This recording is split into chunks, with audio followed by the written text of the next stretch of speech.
We come back now to Cadazil, and my presentation is what we can do and what we can plan for future. And for this, I think we should consider that there are two potential types of treatment. The symptomatic treatment, that means to relieve or to improve rapidly one of the symptoms of patients. And the problem of preventive treatment of this disorder. For symptomatic treatment, the problem is how to perform a trial in a rare disorder with inconstant symptom, and how to do it in a short duration. And I can tell you that this is possible, and because we did that.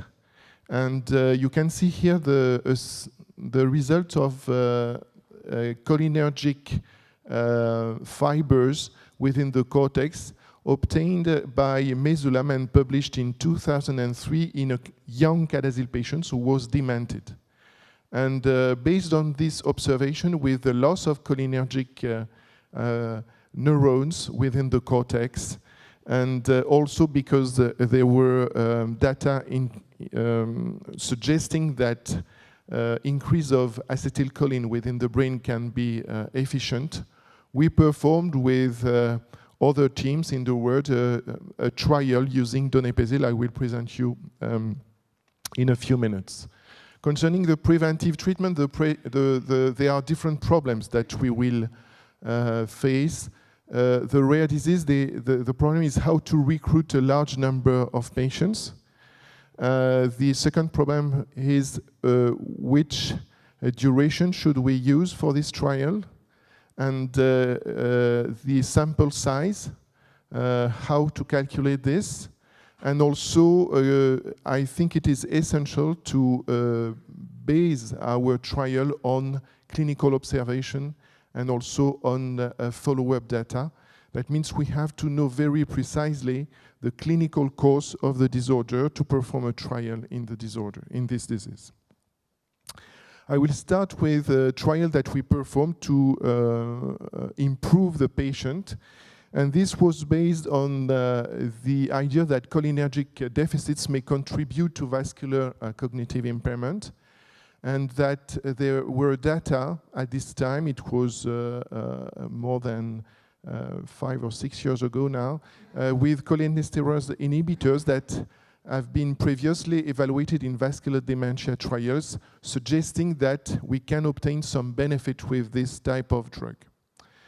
And the problem is for vascular dementia subjects that it is often heterogeneous with a mix of vascular disorders and Alzheimer's disease. And the problem also is that most tools used for these trials were based on the clinical course of Alzheimer's disease.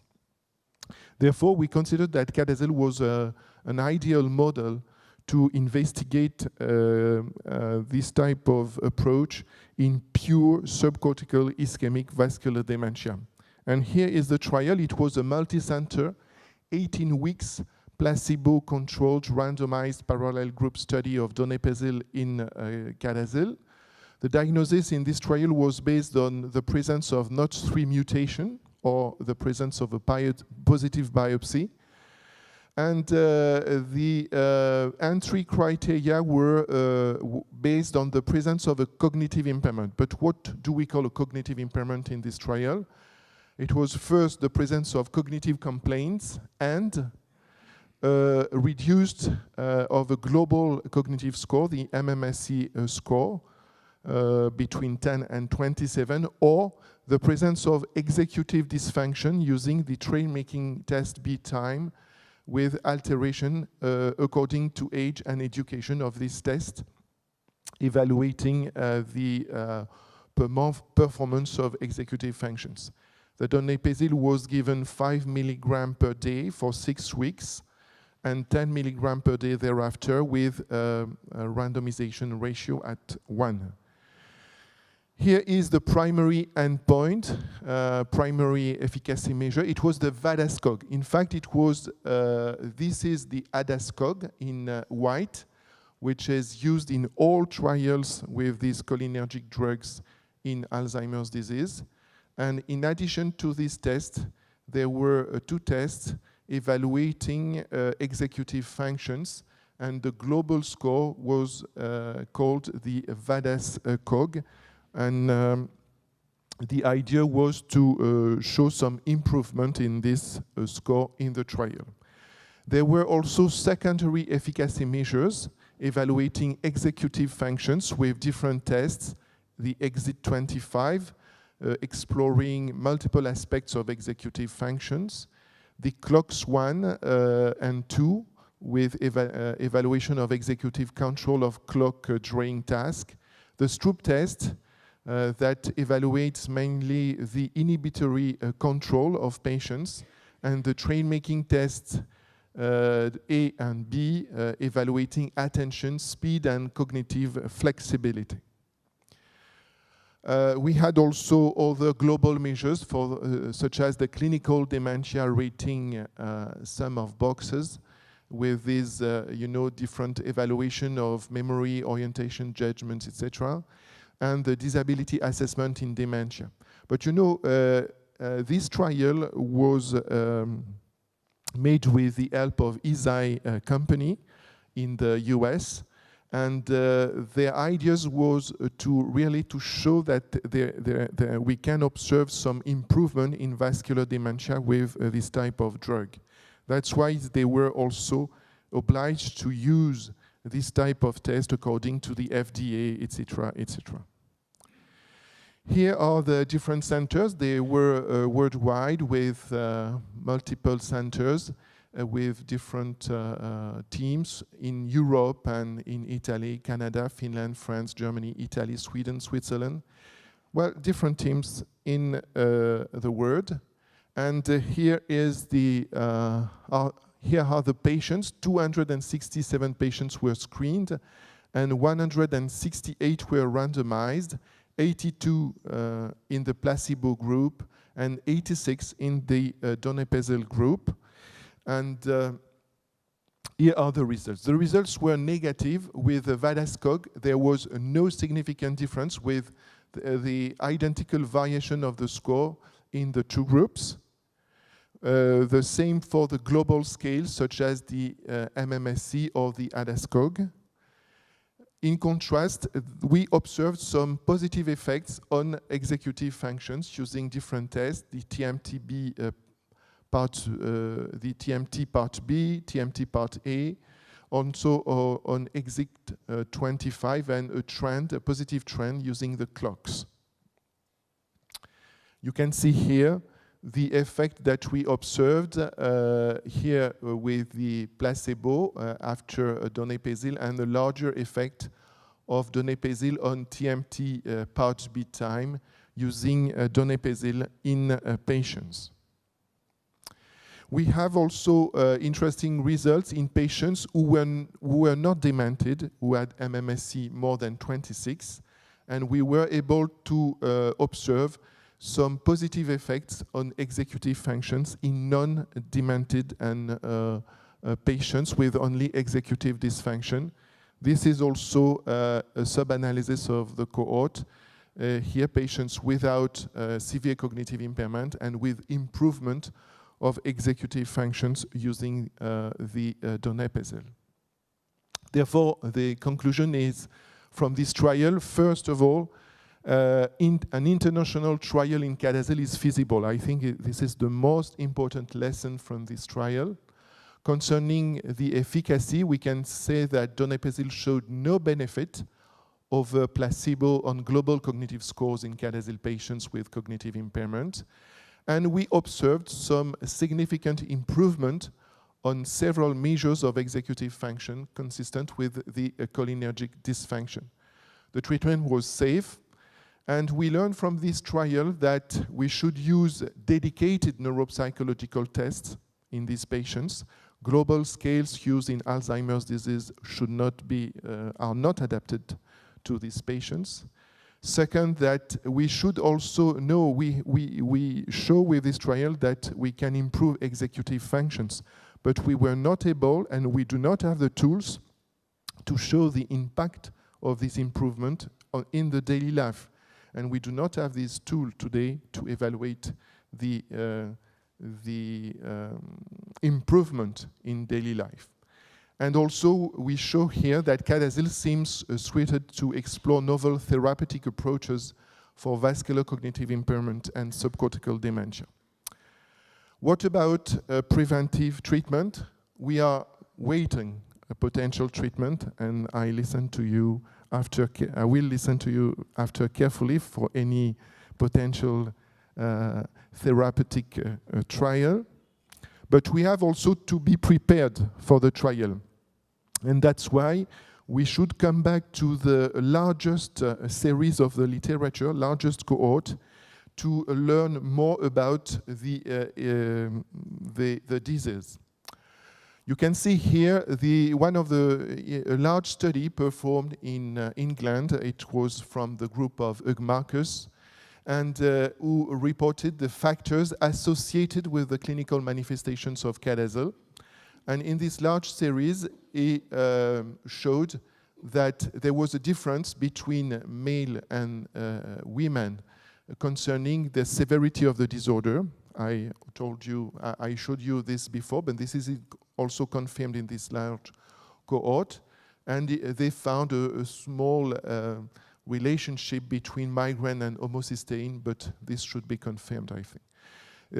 After covering for age, the site of mutation was not in this cohort associated with stroke, dementia, and Rankin scale. Interesting, the only factor that may have an impact on the evolution of the disorder may be smoking. Smoking was found associated with an earlier age of stroke onset in this cohort, but this was based on the analysis of cross-sectional data. There was also no association between demographic, genetic, and vascular risk factors and the severity of hyperintensities in this large cohort of patients. Here is another analysis, but a retrospective analysis of the main clinical manifestations in Cadazil. This is interesting also because we collect information from patients, but only retrospective with all potential biases, but we can learn also from this. And here is a paper reported nearly 10 years ago from the group, the German group, who reported the effect in men and men of the disease on different aspects. For example, stroke, you see here in their cohort that 61% of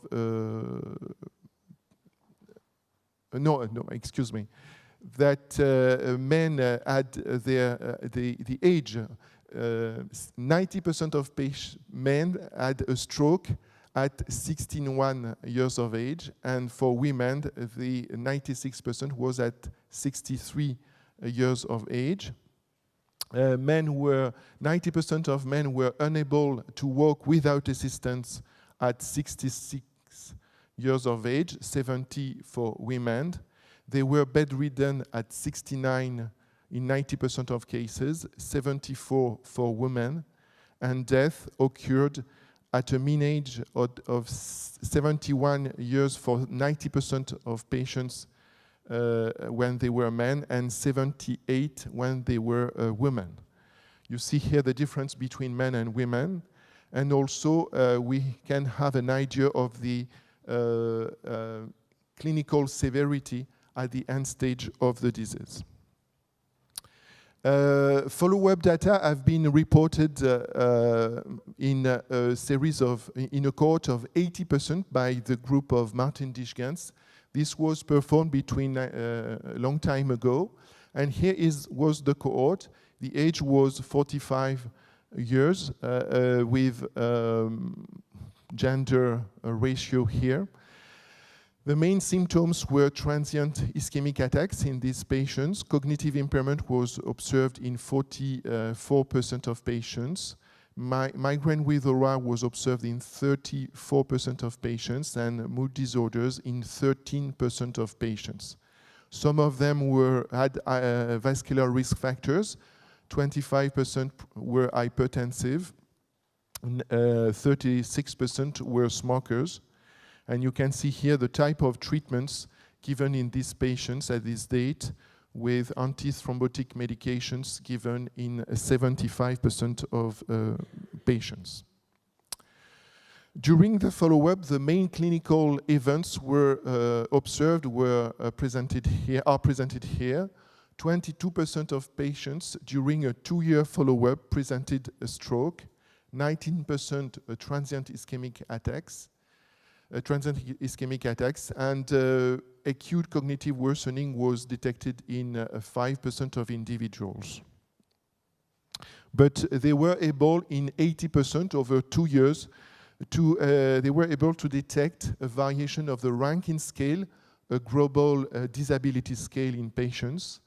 They were able also to detect some variations in other scales, such as the Barthel Index, exploring the independency of the patient, the NIH stroke scale, exploring the deficit related to focal deficits mainly.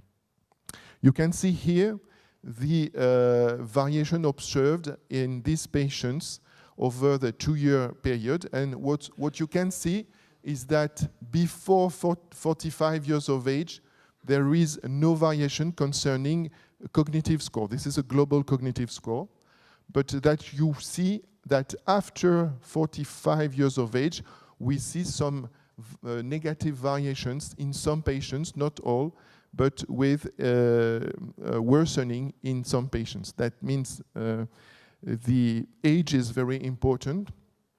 And we see also the variations of the Rankin score, with some patients with some improvement sometimes, at the beginning mainly because they had a stroke probably and they can improve. And after 45 years of age, several patients with severe worsening over this period. And the multivariate analysis showed that in this cohort of 80 patients, only age was associated with the variation of the cognitive score, of the disability score, and with the occurrence of stroke. I show you now some original results that we collected very recently in our cohort. We are preparing a paper on this cohort. Here are the results of the French and German common cohort. In this cohort, 250 patients from France, and 2/3, I would say, from France, and about 1/3, a little more, from Germany. And we obtained a lot of markers at M0, M18, M36 in these patients. And you can see here the variation of the score observed after 18 months. You see that for MMSE score, with 278 patients, we were not able to detect a global effect on the mini-mental score.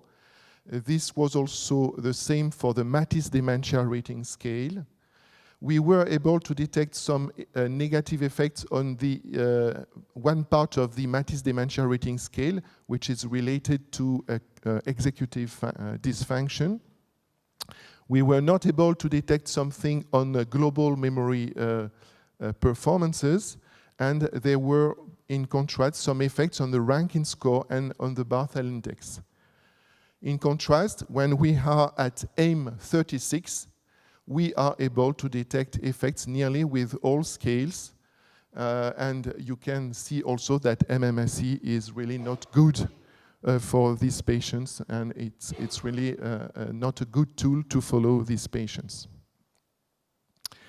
Another interesting thing is that we had, at the same time, obtained volumetric measurements of different MRI markers, and we are able to detect, even at M18, variations of the volume of white matter hyperintensities, variations of the number of lacunes and of microbleeds, which were significant. This was also, of course, significant after.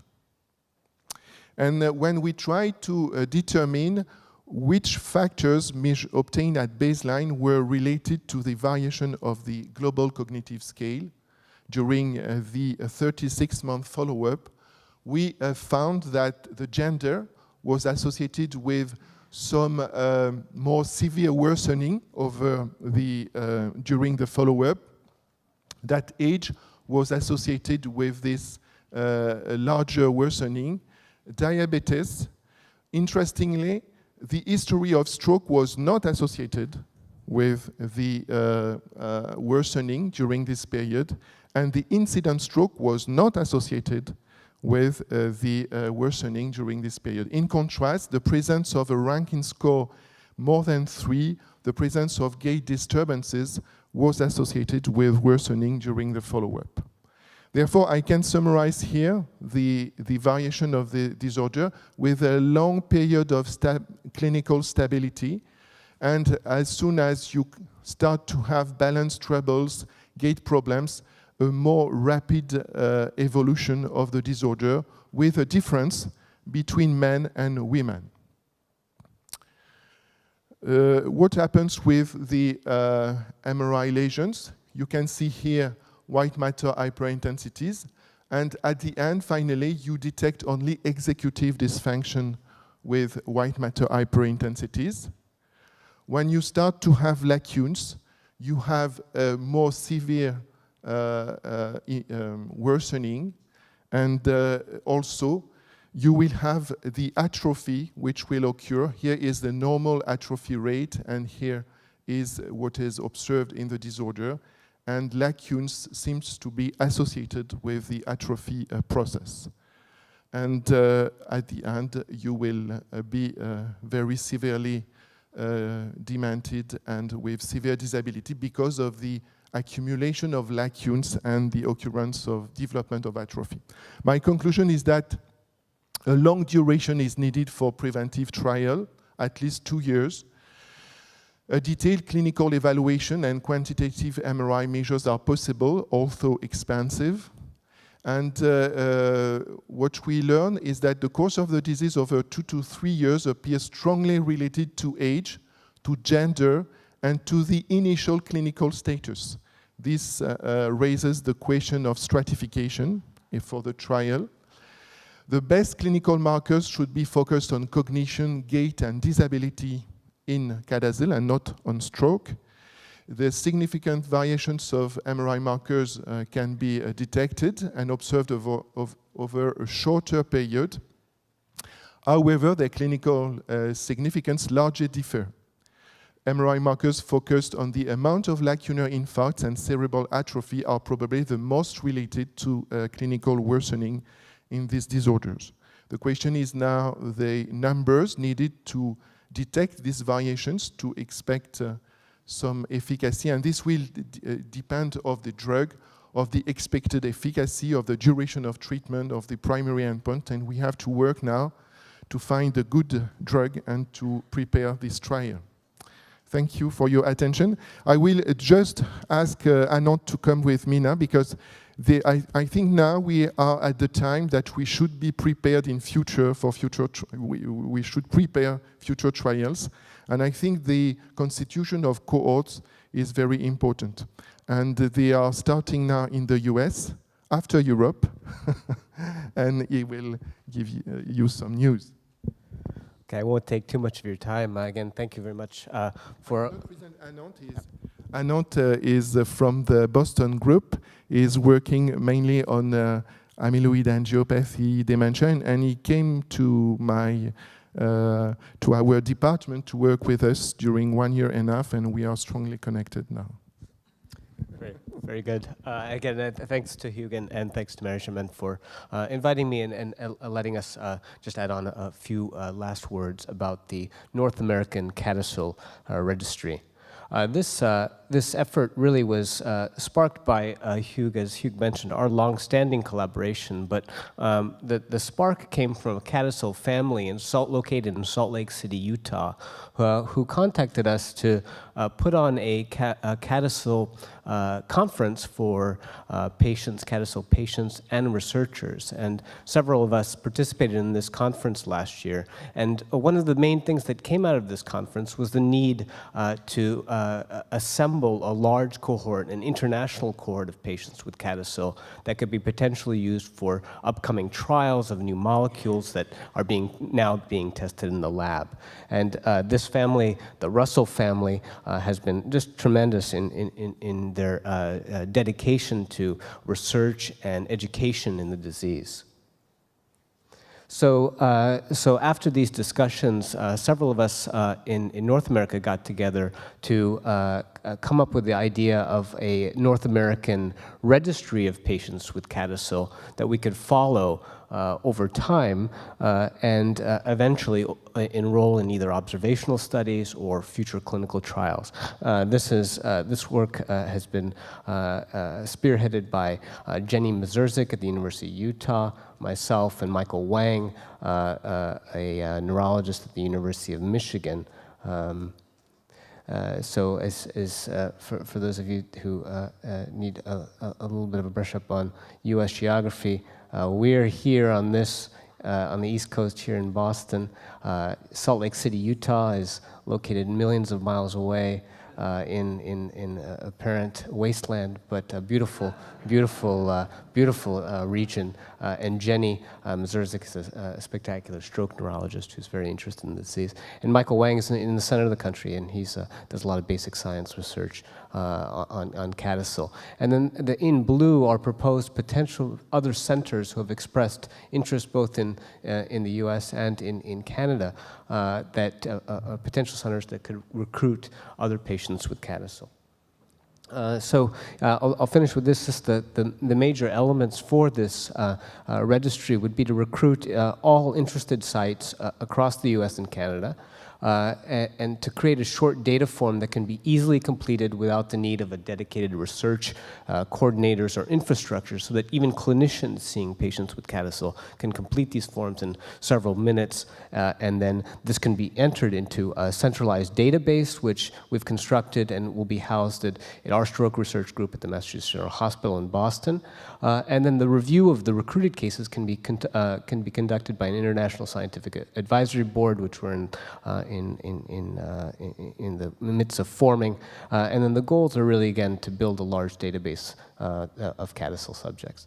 And then if anyone has worked with the Paris-Munich cohort, we've based our initial database on elements of the Paris-Munich collaboration, shown here as several examples of demographic history, medical history, exclusion and inclusion criteria for patients with CADISIL. So I'll finish there, and we can maybe take questions at the end. Thanks very much.